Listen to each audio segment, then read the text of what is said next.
Di zaman sekarang, kesadaran masyarakat akan pentingnya berolahraga harus ditingkatkan mulai dari sekarang. Menurut WHO, lebih dari 1,4 miliar orang dewasa di seluruh dunia beresiko lebih mudah terkena penyakit karena jarang berolahraga. Nah, kali ini kita akan mengajak Anda untuk bertemu salah satu pegiat kebugaran yang kini fokus pada satu latihan, Zumba. Nah, jadi saya hari ini mau ikut Zumba, walaupun biasanya ikut Zumba itu ibu-ibu atau perempuan, tapi saya hari mau coba Zumba ini kan karena menggabungkan antara senam dan juga tarian. Yuk langsung aja kita coba.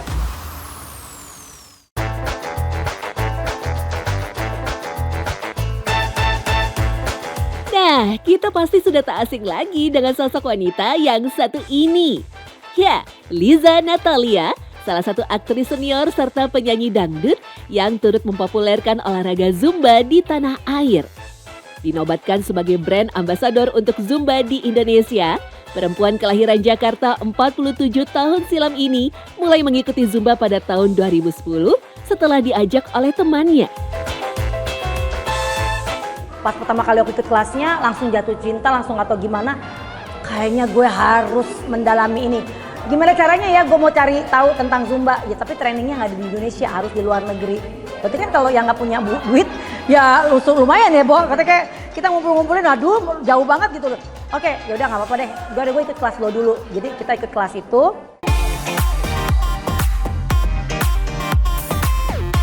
Zumba sendiri dapat dikategorikan sebagai salah satu bentuk senam aerobik yang memadukan gerakan bersama iringan musik. Menurut Liza, gerakan Zumba memang lebih fokus ke bagian kaki dan pinggul. Intensitas pun terbilang cukup cepat sesuai dengan lagu yang diputar. Lagunya pun bebas, bisa musik yang sedang viral yang kemudian disesuaikan gerakannya oleh Liza. Yang membedakan Zumba dengan olahraga lain, 70% Latin. Jadi Latin itu ada salsa, cumbia, reggaeton, ada merengue, banyak banget. Jadi 70%. Tapi 30% itu kita boleh gabung sama apa yang kita punya. Misalnya Indonesia punya dangdut. Misalnya ada Bollywood atau ada hip hop, itu boleh di-combine. Jadi kita boleh combine. Jadi berwarna. Makanya orang kenapa gila sama Zumba, 1 jam itu kalau kita ikuti kelasnya minimal 500 kalori sampai 800. 1 jam. Tapi kalau aku di kelas di sini 1,5 jam. Jadi biar gobios ya, biar maksimal. Karena ibu-ibu itu kan tetap minta bonus-bonus kayak pembentukan, oke lah.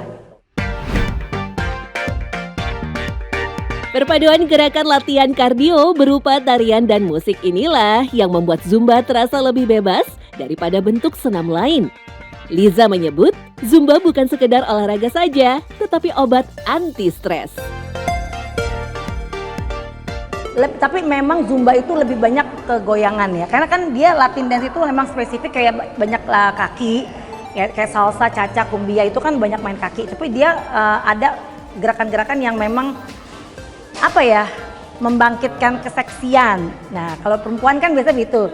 Jadi makanya mereka tuh pada senang, gue seks appeal gue kayak gimana gitu, kayak gue merasa hidup gitu, kayak gue merasa lepas. Nah banyak yang makanya orang yang ikut Zumba yang pertama kali itu pada ketagihan. Aku baru 10 menit tadi nyobain Zumba, capek banget, kerasa dari bahu, pinggul, paling kerasa sih pinggul ya karena goyang-goyang gitu, tari-tarian, jadi kerasa banget, capek banget. Ini bagus banget buat ngurusin badan, mantap. Zumba sendiri pertama kali dikenalkan oleh Alberto Beto Perez, seorang penari, koreografer, sekaligus instruktur aerobik dari Kolombia.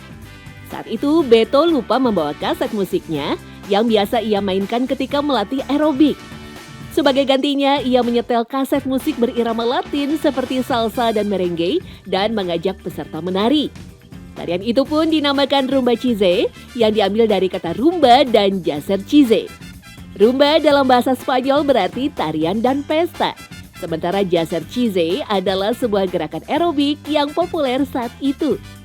Nama Zumba mulai diperkenalkan ketika sebuah merek dagang yakni Zumba Fitness mematenkan latihan kebugaran ini pada 2001. Di tahun yang sama, Zumba mulai merambah Indonesia dan mendapatkan sambutan hangat di kalangan pegiat kebugaran. Mungkin ya yang tadinya boring kali ya, gerakannya monoton atau enggak lagu-lagunya yang terlalu terlalu cepat gitu. Karena kan ibu-ibu ini kan ya kebanyakan perempuan yang ikutan pas aku. Mereka tuh banyak beragam gitu. Jadi dari yang pemula sampai yang udah profesional, yang udah ngerti dansa atau udah ngerti olahraga, balik lagi. Terus mereka bilang, Mbak, apa sih, aku tanya gimana rasanya, apalagi yang pertama kali kan aku tanya siapa yang baru pertama kali ikut kelas, ya mereka tuh bilang, nah aku tuh fokus sama yang pertama kali ikut, jadi biar gimana caranya biar dia tuh betah sampai dia tahu gerakannya yang benar seperti apa. Di tanah air sendiri, Zumba menjadi olahraga yang disukai terkhusus untuk para ibu-ibu. Tak mengenal kasta atau kalangan tertentu, sering kita jumpai baik di lapangan RT sampai di tempat gym, para ibu-ibu berbondong-bondong untuk berlatih Zumba. Nah, jadi senam aerobik atau Zumba ini sudah menjadi aktivitas rutin yang dilakukan oleh ibu-ibu. Biasanya mereka melakukannya di weekend atau Jumat pagi untuk menjaga kesehatan dan juga berolahraga. Biar badan lebih sehat, lebih bugar, dan lebih semangat lagi. Gerakannya sih enak, asik, biar maksudnya gerakannya tuh biar badan lebih enakan aja gitu kan, biar lebih enteng gitu kan, biar lebih staminanya lebih ini lagi.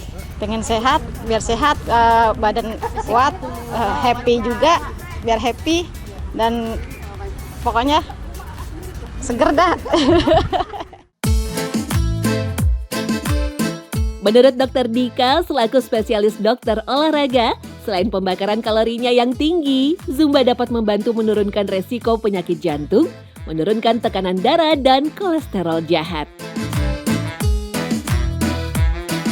Dan bicara buat ibu-ibu nih kan, pengennya kan tampilnya kan seger, muda gitu kan, fresh gitu. Nah ini bisa ngebantu banget, kenapa? Karena tadi secara lemak berkurang, maka otomatis juga peradangan-peradangan juga akan berkurang. Terus kemudian juga dengan adanya body weight yang lebih susut gitu kan istilahnya, berarti kan sendi-sendi lebih enak dipakai gerak. Kemudian juga bicara dari segi peredaran darah lebih lancar karena jantung jadi lebih optimal memompanya. Sehingga yang namanya organ tubuh kita, baik itu dari luar kulit sampai ke dalam gitu kan, itu kan akan lebih ternutrisi dengan baik.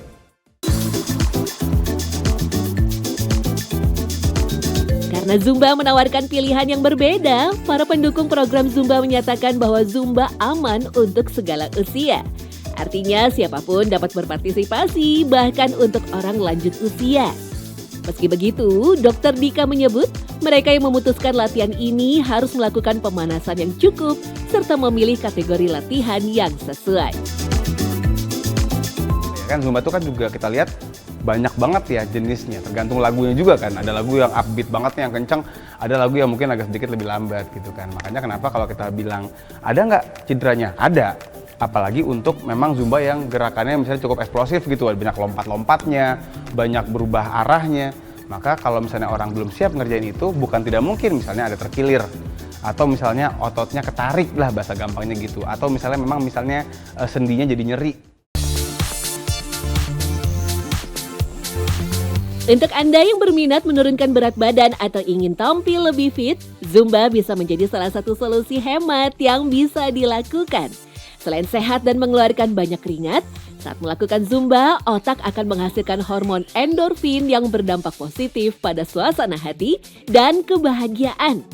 Tak heran di usia yang menjelang setengah abad, Liza Natalia masih tampak sangat muda dan juga berenergi. Tipsnya, pokoknya tipsnya pertama niat dulu ya, harus diniatin. Yang penting intinya kita mencoba, apalagi orang-orang yang pertama kali ikut Zumba, jangan sungkan untuk mencoba, ya jangan malu. Jadi kadang kan ada yang insecure, kayak misalnya saya kan bukan dancer, aku kan nggak bisa nari, aku nggak bisa olahraga begini-begini yang joget-joget, kayaknya saya nggak bisa. No, pokoknya datang ke kelas yang kamu deket, yang kamu tahu, kamu cobain dulu.